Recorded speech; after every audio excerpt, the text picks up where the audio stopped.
we're not a fighting game. But currently we got winners finals in doubles. We got that thick boy. We got Awestin, the Encino man himself. We got Lunchables, who's actually a Dragon Ball FighterZ player, and then we got he is. We got Denti and Cheeks. And speaking of ballpark, these messing around on the home run contest. I was saying it's absurd to me that these guys haven't gotten like a free 3,000 kilometers because all you have to do, you just charge that neutral. Lunchables plays Crom or Roy. And Awestin has the Ness. You just do PK fire and you just start hitting it forward smashing with Crom and stuff, and then just charge neutral B. You'll be fine. Yeah, nobody's using like actual logic. Everybody wants to meme around. It's understandable. Okay, yeah. let's just throw stuff to a wall, see if it sticks. But also get that record. Yes. Get the Pete Alonso. Shoutouts to Pete Alonso for winning the home run derby this year. Yeah, my boy. So that boy Lunchables, as you said, rocking with the Crom right there, and then Awestin rocking Ness, and Pokemon Trainer, obviously Denti, and then Cheeks not opting for the Cloud in doubles, which is, I think he's finally learned his lesson. Lately, he has not opted for the Cloud at all, and in fact, he has mostly been playing Crom in all areas. He's trying to learn a little bit of a Lucina as well, but Crom is where he's most comfortable. That's probably how he and Denti have gotten here to winners finals, but going up against, I would believe, the first seed in Lunchables and Awestin, two absolute veterans of Smash. Yeah, with the Crom on the screen, man, there's definitely a lot of kill power and a lot of setups to be had off tech chases. So let's see if either team can follow up on that. I mean, they both got pretty good characters in their own right. Awestin rocking Ness with a Crom, and then Pokemon Trainer with a Crom. So we're gonna see where it leads. I mean, for both of these teams, I think you got it right. That Crom, weirdly, is going to be, just staying up front, getting a lot of setups for the backup guy. Awestin is going to be getting a lot of stocks with Ness's very reliable kill options. And right there, Cheeks getting knocked off stage because Ness can do that so easily. But Pokemon Trainer, once Denti switches off of that Squirtle, the roles will change between him and Cheeks, and Denti will start picking up those kills. Yeah, definitely the bane of their existence is being off stage and being just countered with situations to where they can't recover correctly. And a lot of this stuff, doing up B in neutral to think that it's safe in doubles, it definitely is not that safe because someone definitely got punished for it earlier and ended up dying for it. So you gotta be really, really careful on that end. And if I had to put money on it, it's probably Cheeks, who again, playing Cloud, very used to just mashing that up B out of shield. That's kind of his jam.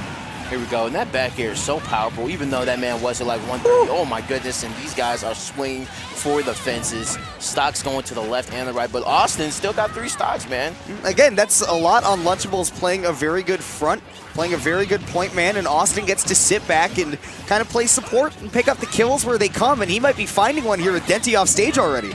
Look at this, and look at the follow-up after that. You see the up B to get back in the middle of the stage after that combo he performed on that man. This is great stuff coming out from the blue team. Blue team just looking so strong right now. I mean, again, Awestin still holding on to that stock is so crucial. Good DI there to also live the Vine Whip, but finally going to be losing that first stock, and it's to his teammate. Yeah, my man just swinging for the fences and not watching where he's swinging, but my man Lunchables definitely sitting at that high percentage, and that neutral B actually saved his life. Oh Good my Lord. gosh. Lunchables, though, almost picking up that stock with that soaring slash up top. Awestin will finish it off, though. Both green team members onto that last stock. Yeah, that forward tilt killed at an indiscriminate percent. I didn't like any bit of that. And we see the green team kind of they're not clinging on for survival, but they really need to start little synergy plays going here in a little bit because this man is living until high heaven, and both these guys got that rage percent that they can do with these combos. But like you said, Crom, many kill options. I mean, I want to know who decided to give him 2 forward smashes, the forward tilt and the forward smash. Why does he have 2 of those things, and man? This is supposed to be the Echo Fighter. This is you ain't even the main guy, and you got all the good stuff. It's almost starting to think that Roy is the Echo of Crom, but there are only echoes of that second stock. Everybody's onto that last one. But again, like you said, blue team has still got such a big lead that green team's really got to pull it together. Maybe find an early stock to force that 2v1 situation. Maybe they'll focus onto one member. Look, and I got to tell you, that SD, I mean, maybe it was warranted, maybe it wasn't, but it's just do you really want to be in a situation where you're Charizard against a Ness and a Crom? Imagine being the 3rd person in the airplane seat. Just a place where you just don't want to be at, bro. I'm squished in between these guys, and now poor Lunchables is in a 2v1 situation against the people who are poised to win the tournament. Oh my gosh, and yeah, goodbye, Cheeks. Goodbye. That's a big counter. And Lunchables was sitting there too. He was like, but if I counter this PK Thunder, I'll hit Cheeks, and I'll take that stock. I'll take it quick. Oh my goodness! So we already see the explosiveness. Like we already know Chrom is good, bro. We already know that Chrom is a pretty strong character in doubles. But then added by the explosiveness of a Ness, you definitely got again like that point guy that Chrom can play, throw out a lot of really quick, really tough to challenge hitboxes, and then Ness goes, I can reliably kill anybody at 120%. For sure. So going on to game 2 here, going to be that green team's counter pick, but the blue team, they having a good time. But look at my man Cheeks and Denti look vexed. They're just like, look, this has been fun. Kumite and Texas is dope. I don't want to lose. I don't want to lose here. It's a big tournament. Oh, and see, going for the Palutena. So the kill power not going to be plentiful on the green team side as it was the last game, but they do have the combo potential for sure. So we'll see if they can make the proper adjustments in this venture right now. Yeah, I'm thinking that maybe that Palutena, kind of like you were saying in that first game, Banjo, was I want to see these guys have a little bit more synergy, you know, pass back and forth. They're trying to do it right there. You see, like you're saying, lots of multi-hits, lots of big hitboxes between an Ivy and a Palutena. Maybe you get a little bit of that synergy going, you know? Yeah, the follow-ups is definitely what you want with Palutena, but right now they're just they're keying in on Palutena right now. It's just like, bro, we know what you can do, and we can't have y'all playing catch in the yard, bro. So we're gonna go ahead and get this damage on you. 75% and 80, and Denti kind of playing that passive role and not even gonna try to like edge guard Awestin. No, he knows what the potential that is. You know, Denti's specifically waiting for people to get into the air. He knows that with the Ivysaur, maybe challenging people on the ground isn't the best, especially when you got that Palutena, and she's got some pretty solid stuff on the ground too, approach options as well. And green team already taking that first stock off of Awestin, something it took them a while to do last time, and down goes Lunchables as well. Yeah, and you see right here that the green team is what the Palutena has allowed was them to slow down the pace of it. And because of this, Denti's been able to get these kill follow-ups, and now we're doing way better than they did last game. Yeah, with this slower game plan, they're definitely able to. I'm sorry, no, that forward smash rocked me, dude. I got hit. I was like, yo, that's crazy. I think I got my brain forward smash right there, dog leg. Wow, and and this is something that that Lunchables has to be wary of. You can't be throwing that up B in neutral all the time, because you know how long the startup is on that up smash from Ivysaur? You know how long it takes for that to actually come out? A while. And even though he was able to hit that man definitely got up B'd by Awestin, and that's going to net a stock loss. So kind of even currently. Yeah, no, definitely stocks are running even. If they, again, blue team's been doing a good job of, like you said, focusing one person and trying to get them out of the picture, maybe make them play a little bit more defensively. You can see that's what they've done to Cheeks, 85 versus the 7.9%, but also got to be able to get those stocks. Denti has had no problems doing that off stage. And speaking of that, Kimona, you see that once these two teams get the separation, we see Denti putting in the work. Denti's able to get these kills on Awestin as he's meandering off stage, and it's been paying out dividends for him this game so far. And Pokemon Trainer takes a while to get those combos started. Denti, oh, he's not going to be able to pick it up. Great save there by Awestin. He was definitely rearing to just dare this man into oblivion. But right now, Austin's sitting at 37% and getting caught off stage again for the third time is something that doesn't want to happen. But the adaptation, this man reacted to him quick, fast, and in a hurry to get that kill. Yeah, both of these teams now, they definitely look like they're ready to, kind of divide their attention a little bit, pay attention to when their teammates need them. We've already seen both teams, kind of save their teammates from a sticky situation or just kind of pick up on an available combo. Oh no, Denti forward smashing his teammate. Cheek somehow died off the top to that forward smash. And now all of a sudden, if Denti drops the stock, this is a really bad situation for green team. Yeah, that's the bane of being big in this game, right? You can kill your opponent at indiscriminate percents, but you gotta hold your water, man. You can't be killing your teammates. And that forward smash, putting them in a disadvantageous position, and not in the backdoor kill for the middle of the stage, even though you're a fat guy. Even though you're a big man, like I said, Nessa's got those reliable kill confirms, but reliably able to take down the Chrom is the Palutena. Lunchables barely not able to make it back. We saw the preemptive air dodge to try to give him a little bit more momentum, but the up B just didn't propel him high enough. But that whole situation would have been avoided if, I didn't get hit by Charizard's head. So... Yeah. So hey, team kill, you gotta be careful. As Charizard, you gotta hold your water, man. You gotta just sit there and just wait on your moment. Being big, you're going to threaten people anyway. Yeah. You know what I'm saying? Your mere presence is going to make people think twice about just pressing buttons. Particularly, like you're saying, that soaring slash from Lunchables, that Crom up B, we've seen it a lot on stage, and we've seen him get punished for it quite a few times, and that Charizard just being there can kind of disincentivize that. Yeah. There's just some certain junctures, man, hey, playing this safe ain't a big thing, even though you're going 100 miles an hour. You know, stop signs appear every now and again, bro, so you gotta just relax. But they're gonna opt for the same team. You know, they liked a lot of what they saw, you know, especially when they were able to separate and slow down the pace of the other team. But the one thing that they need less of is team killing, and we'll see if it comes out here. I mean, yeah, with less team killing, you know, then maybe they can win this Game 3 on Town and City a little bit more dominantly than that last one. You know, it was kind of came down to that 1v1, which is always a scary situation in doubles because stocks can turn around so quickly in Ultimate. Definitely. We see this man. See, once again, the separation starting to come out a little bit, and that's what we need to see more of, a little bit more safe. We saw him try to grab him, and he punished for him with a forward smash. Very well done. Yeah, not only that from Lunchables, I mean, just especially the teamwork there from Lunchables. We saw Awestin save him a couple times, but mostly it's just been saying, all right, Lunchables, you're the striker on this team. I want you to press some buttons, but sometimes you go, oh, my teammate's in trouble. Let me do something for him. Yeah, and now we see it. We see it from both ends. We see it like, all right, I'm going to cover you if you do something unsafe. You cover me if I do something unsafe. We see it from both teams now, and that's why the percents are like basically so even here, but untechable up B coming out from Awestin. And Denti says, look, I'm going straight into Charizard, bro. Somebody got to die. I mean, that was just kind of unfortunate placement there from Denti. My goodness. Bro, you see the spaghetti happening? My man tried to miss the punish on that and was able to get away with a switch, too. Unbelievable. You know what, dude, it always feels the worst when you kind of miss your punish in doubles because it's not just you that you're affecting. There's also somebody who's relying on you to hit those punishes.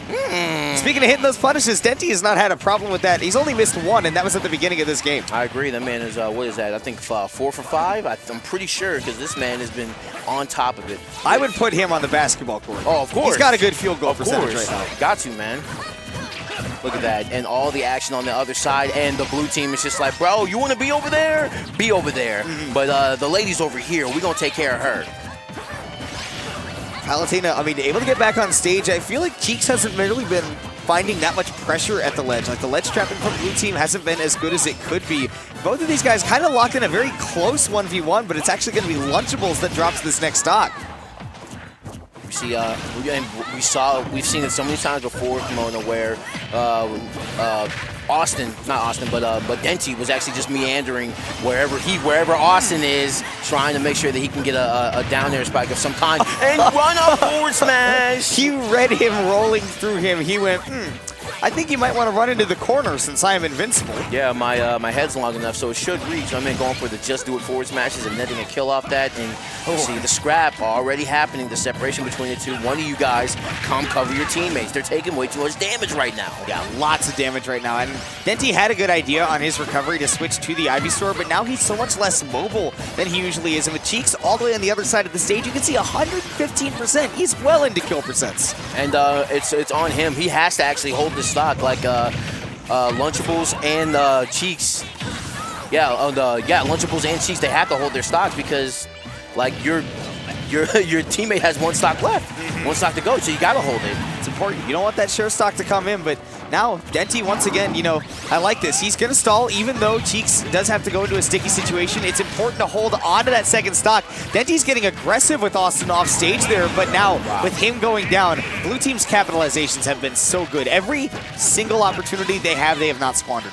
Yeah, and like I said before, it all depends on like just the follow-ups and covering your opponent. And look at this. We see the synergy finally coming out after 2 games, and on the 3rd game, it looks like blue team has it figured out because right now, poor KiTX. Poor man. Just leave him alone. Come on, guys. This is just, you just have a stage hazard also alongside. Lunchable says, all right, down smash hits the ledge. You're done. Let me send this into game 4. We're up 2-1. So the synergy, it's playing a big part, and as we go on later into the set, and now we see it looks like Awestin and Lunchables, they got it figured out, and KiTX and Denti, they're just having the biggest time right now. I love it when KiTX, not KiTX, but Denti, I love it when Denti is off stage versus Awestin trying to expose those recoveries of the green team, and when he does that, it pays off. We see the stop loss from the dares. We see it, like he hits it basically every time. He's 90% on those, but I mean, once like we see him in neutral, he's just like, Ivy neutral in doubles is so hard because you don't get to just create as much space as you want. You have to be aware of where everybody is. And kind of going back to what you were saying earlier, you know, I think that the most important thing for Green Team, especially with this team composition with the Palutena in there, is to slow things down. Blue Team, they're looking like Alexander Hamilton. They are non-stop. Non-stop, baby. Slowing them down, to not let them continue. Their synergy, I think, is a little bit tighter than the Green Team is looking like right now. So to slow them down and to give yourself the opportunity to kind of catch up and work together a little bit better, that's going to be really important. Yeah, what Blue Team did earlier, Green Team, is that they sacrificed game controlling pace with kill power. They sacrificed it, and now we're gonna see him go back to that with the Lucina in tow. And yeah, when you poor Cheeks has just like the upbeat just ingrained within him to get out of trouble. And you know what? Every time he's done that, he's gotten punished. And you know what? It's not like he's playing like Joker or Ivysaur or anything. Like, these are still characters that have really good up Bs out of shield. One reason or another, you just can't spam them like you can with Cloud. Ooh, there we go. Cheeks really quickly mashing out of that throw from Awestin. Getting an up smash to boot. Now, we see him kind of trying to fight Lunchables center stage, but Denti, he needs to pay attention to his teammate. He's having so much trouble landing right now. Like, somebody needs to help him, bro. Ooh, okay. Well, nice like damage. I was about to say, not like he meant to do that, like, you know what I'm saying, to hit him, but he's just trying to get back on stage. Ooh, but the falling off ledge, the back airs. Oh, my goodness. You're dirty. Punish that man. As much time as you need. Yeah, Cheeks is going to cover for Denti, and that is exactly the coordination you need. Yeah, not even Mark McGuire had a home run like that. That was out of the park. that is over Big Mac there. Man, Altuve out here. Come on now. There we go, and we saw him just gearing up for another punish. They want to punish each other's up Bs so bad. They're just like, look, I get it. You have to take a lot of time to land, but Cheeks, he knows how to use these up Bs, and by that, I literally mean he knows how to press up and B, and it works out every time. Yep, and now we see the Green Team kind of controlling center stage at the moment, and once again, like, we're going to see aerials from Lucina and Chrom, like, a lot, especially since they're good, but Awestin is, how do you say, doing the most right now. 175, and as I say that, that man is out of there, like, next week, and at about time, bro. You've overstayed your welcome at the party. It was like, look, man, I want to get through the weekend right now. I've been working all week. I need a rest, my man, but Lunchables is the one getting put to rest right now. He's on that last stock. See, one thing of that Denti's been doing really well is just it's hard to play neutral, but once he gets it, this man is getting forward smashes, this man's getting like up airs, like it's all happening from the middle of the stage. Ooh, boy, and I actually shook a little bit there. I got hit by that. Oh my gosh, speaking of shook, Lunchables dropping that early stock. Denti is not going to be able to make this back though. So that SD by Denti was super, super fortunate just because it's just like that SD by the other team was just like, bro, this is unwarranted, bro. We can seal this up right now. Oh my gosh, speaking of trying to seal it up, Lunchables almost got that super early stock on Cheeks, but now he's got to find a way to support Awestin as he tries to get back. Like you said, Denti has been relentless with these edge guards. Yeah, I love the fact that Awestin's his survivability in this set has been so crucial. This man has been doing just the best. He's been the best at recovering against Denti. Like, he's been the best about that. So far. You know, honestly, with the Lucina, I think I'd like to see Denti switch to a different Pokemon on stage and just kind of leave. Ivysaur so good at edge guarding. That is Lucina's whole MO. I think you leave that to Cheeks. Right at 125%, this man Awestin, he's going to have to fall back. But Green Team, both of these guys at kill percent, I didn't even notice. And good on Cheeks getting the falling back air. And now we're in the situation. Can Lunchables do it? Ooh, forward throw. Lunchables may have been DIing for a different throw. He tries to make it back, but Denti says, no, son, no, sir. It's like you put the baseball in the ball throwing machine. It's like, all right, here it is. That wasn't even the ball throw. That was like T-ball right there. Yeah. Denti was like, I know exactly where this is going to be. So it's going to be a Blue Team's counter pick here, and going into a Game 5 situation, one of these guys going to losers. And I would say that Green Team has cleaned it up. Cleaned it up in a big way. They look so much more fresh than they did. It kind of looked like they just didn't have their bearings in those first couple of games. Even though they did win that game 2, these counter picks have been so helpful for them to execute the speed of the game plan that they want and kind of work together. They're more comfortable. I feel like, and it's because of this comfortability pick that Cheeks has right now, right? He tried the Palutena, understand that the Palutena didn't work. He felt like Chrom was getting exposed, so now the Lucina getting the job done. And that back air kill that he got on Awestin to kind of just start that momentum switch to get back into the game, it's paid off, and here we are, Game 5. and we're back on Town and City, which, you know, obviously means blue team feels like, all right, dropped a couple of early stocks, particularly Lunchables got thrown off stage very early, and I think if they can just kind of try to keep Lunchables more in center stage and play the striker role as a little bit more of a stage control kind of manner, maybe that'll work out a little bit better for them. Yeah, the platform is definitely going to be a big help, especially if we're trying to avoid being combo food. But right now we see Awestin setting up rent, trying to pay rent in the corner in his home. The place has always been. And this whole set, it's really been a battle of Denti and Awestin on ledge, and I have never seen that many down tilts in my entire life. Welcome to Ness. You just click that move. Dynamo kick is. That does so much damage, man. Each one of those is like 5%. This man is just mashing it, and ooh, okay, here we go. Oh, killed them both. And that was bad realization there by Awestin. After that jab, he should have realized, you know what? Lunchables is talented. He's got this, but Denti doesn't got this. He's not able to make it back. Austin can't either. What is happening? We got fireworks on the right side of the stage. This is a hazard. Stay away from that place. Everyone's dying. They definitely accidentally set them all off at once, man. Yeah, man. It was like they ignored like the caution sign. It was like, well, if he's dying, I guess I'm going too. Here we go. That's literally the parents going, if all of your friends walked off of a cliff, would you do it too? And Awestin was like, I think I would. What is that, Power Rangers? That leap to your doom? Is that one that cliff at the end of the movie? Oh my god. Unbelievable. You can't hit me with the Power Rangers. That Ivan's ooze is like, go leap to your doom. And then this side of the stage right here, that's the doom. That's exactly what it is. That's the doom. We need Everybody jumped over Denti, dude. That was literally Red Rover let Denti come over. And here we go again with the SDs off the right side of the stage. Stay away from that area, I'm not about to stand over there anymore, man. This is dangerous. Make it stop. Wow, what a lead for blue team. Now, once again, we have a situation where Denti, you know, all this percent needs to play really passive, but he just won't. And right now, kind of working out. If he picks up this edge guard on Awestin, it's great for him. But if he was Ivysaur, that would have worked out a little bit better. But committing to that Charizard, he had nothing to throw out that wouldn't have killed him too. Bro, that man is beyond dead. He exploded off the stage, bro. He ate that forward smash, then got grabbed and was like, all right, more. Oh, no. And then these guys are, and while it would definitely be a game-ending situation if we sent them off on the other side. And you better not. Okay. All right. We're good. I thought it was going to be a 1v1 situation, was like a piece, but it's all good. It's all good. Blue team gets it done. Stellar adaptation by green team, but that game was like, if you wanted fireworks, 4th of July was 2 months ago. Yeah, but no, it came a little bit late or early, depending on how you like it. I mean, like, dog, if you like seeing stocks just explode really quickly, maybe Grand Finals will have that for you too. Hey, watch this set over and over again, and maybe we will see it again, but only at Kumite in Texas, baby, will you see explosive action like that. Okay, no more explosions.